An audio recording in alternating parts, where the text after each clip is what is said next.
Hello students, today we will talk about our new chapter, that is haloalkane and haloarenes. This is the first chapter of organic chemistry in class 12th. So today we will discuss about the method of preparation of haloalkanes. So in the method of preparation of haloalkanes, firstly we will choose from alcohols. When alcohols are reacting with halogen acids, there is formation of haloalkanes. Halogen acids like HCl, HBr and HI. So when alcohol react with halogen acids in the presence of dehydrating agents. So we have anhydrous zinc chloride and concentrated sulfuric acid. So these are the dehydrating agents. The dehydrating agents are those which helps in the removal of water molecule. So when alcohol is reacting with halogen acid in the presence of anhydrous zinc chloride or concentrated sulfuric acid, then they give haloalkanes. So haloalkanes will be formed. So as we have given the reaction, because our work is to study the different type of reactions that are given here, so we will start it. We have given the example of secondary alcohol. So secondary alcohol, when react with hydrochloric acid in the presence of anhydrous zinc chloride, there is formation of 2-chloropropane. So 2-chloropropane will be formed. So again, simply in this reaction, in place of OH, there comes Cl. But if we are talking about the mixture, our work is to learn this thing. This is the important thing that we have, that the mixture of hydrochloric acid and the anhydrous zinc chloride is known as Lucas reagent. So this is known as a Lucas reagent, and this reagent is helpful in differentiating between primary, secondary and the tertiary alcohols. So this reaction is helpful in differentiating between primary, secondary and the tertiary alcohols, because in the plus 2 class we have a second chapter of organic chemistry, that is alcohol, phenol and ether. So in that chapter we will study this reagent, Lucas reagent. The third reaction which is given here is of tertiary alcohol, and when tertiary alcohol are reacting with hydrochloric acid, the reaction is taking place at room temperature. And there is again formation of a haloalkane by the removal of water molecule. And the purpose of using the anhydrous zinc chloride is to help in the cleavage of carbon oxygen bond. This carbon oxygen bond. But if we are talking about the order of reactivity, then tertiary alcohols are more reactive in comparison to the secondary and the primary. So that's why the reaction of tertiary alcohol is taking place at room temperature.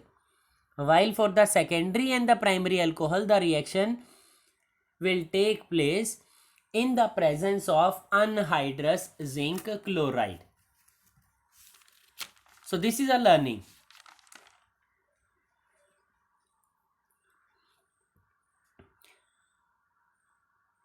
So we have given the order of reactivity for the halogen acids also when they are reacting with alcohols. The Hi, hydrogen iodide, is more reactive than HBr and HCl towards alcohol.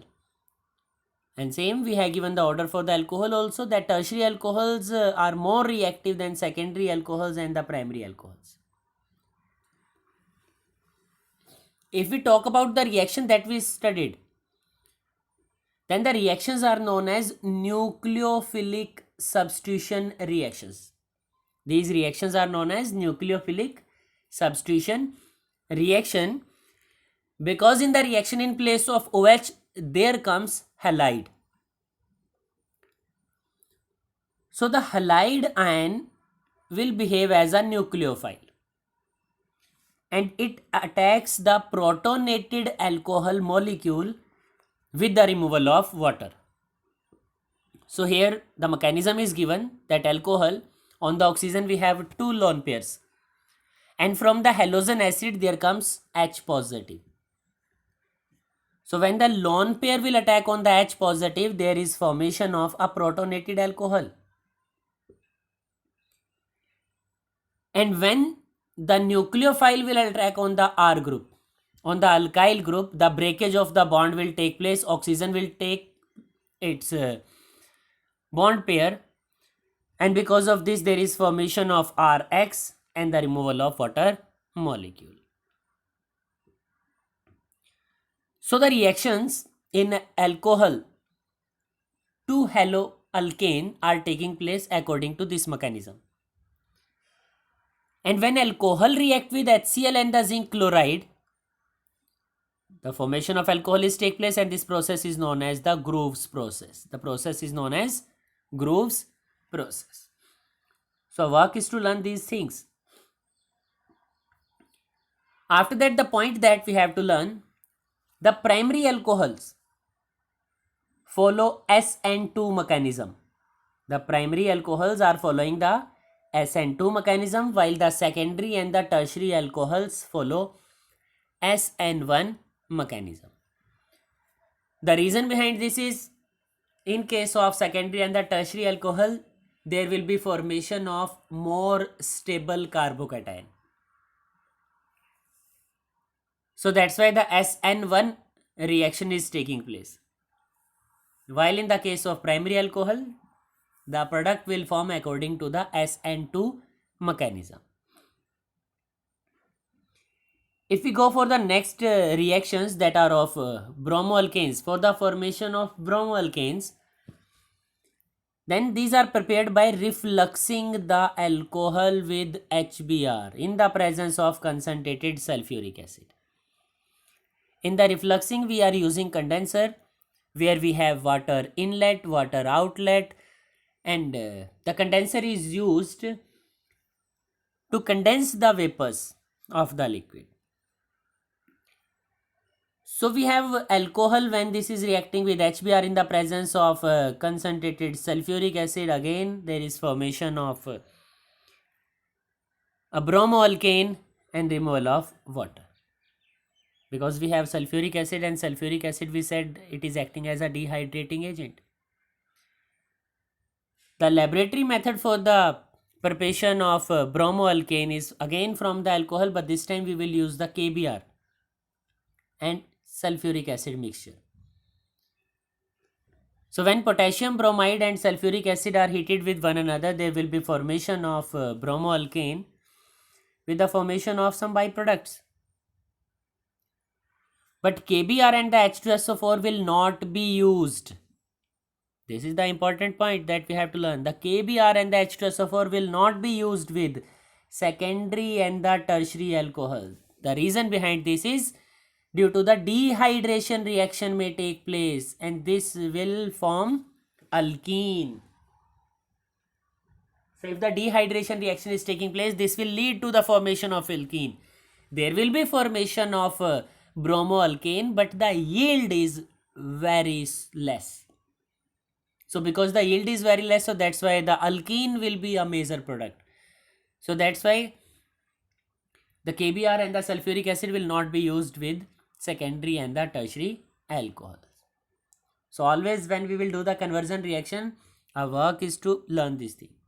We have to remember this thing. And firstly, before the formation of the product, we have to check this one. Same further if we are talking about iodoalkanes.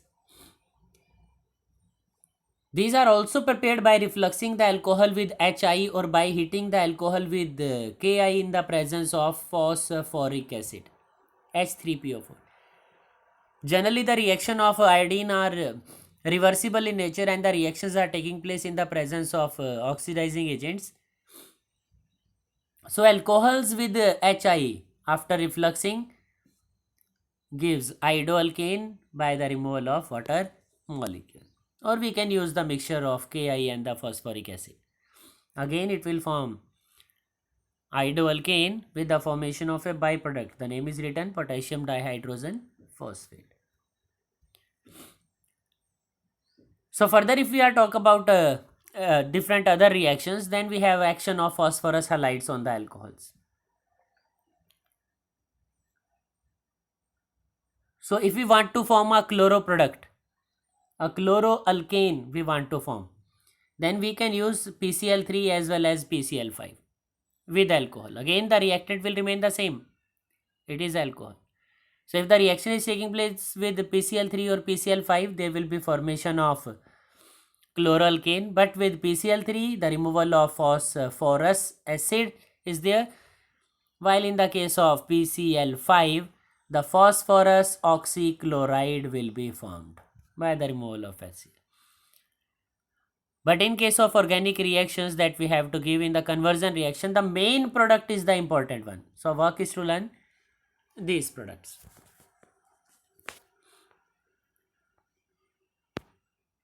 So further if we'll go for the next reaction that are with PBr3 and PR3, then these are not a stable one. Otherwise in the reactions we are writing them as PBr3 and the PI3, but they are not stable in as usual form. So that's why they are produced in situ. During the reaction we are using them. So when phosphorus react with bromine, there will be formation of PBr3, a phosphorus with iodine, there is formation of PI3. Then the reaction is same as we studied for the PCl3. So in the same manner, our work is to do the reaction for PBr3 or PI3. The PBr5 and the PI5, these are not known to exist. So that's why we have the reaction with PCl5 only, not with PBr5 or PI3. So we have to learn also this thing. And in case of alcohol, the last but the most important reaction is with thionyl chloride. The name of the reaction is Darjan's method. So when alcohols are reacting with thionyl chloride in the presence of pyridine, a base, after refluxing we are getting chloroalkane, sulfur dioxide and HCl. Sulfur dioxide and the HCl both are formed in the form of gases, so that's why they can be easily removed. So that's why this method is given as a best and the preferred method over the different method that we studied for the formation of chloroalkane. Because the byproduct formed in this reaction are gases and the gases can be easily removed from the reaction mixture, leaving behind the pure chloroalkane. So we don't have any reaction for the thionyl bromide or the thionyl iodide because we don't have these two. So that's why this Darjan's method is useful for the formation of only chloroalkane, or we can say in Darjan method the alcohol will react with thionyl chloride. So in this manner our work is to complete the first type, that is with alcohol. So this is first lecture. In the next lecture we will come with different type of methods that we will study for the formation of haloalkanes. Okay friends, thank you.